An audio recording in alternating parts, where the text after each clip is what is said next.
Hi guys, so ilang araw na din pala ako hindi nakakapag-vlog na nilalaro ko lang tong glitter kong dumplings. Dinadala ko siya sa school. Yan.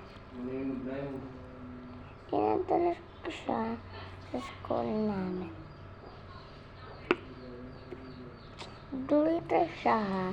Hindi lang halata yan. Glitter yan. Pakinggan nyo guys.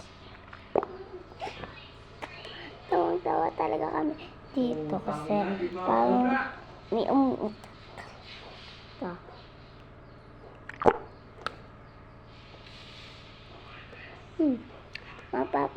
Nagsibilian lang ako guys. Tapos magpapalit na sana ako.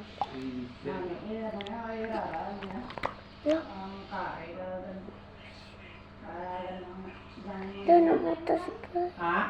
Ito. As nakakis. Bye. Ganito lang.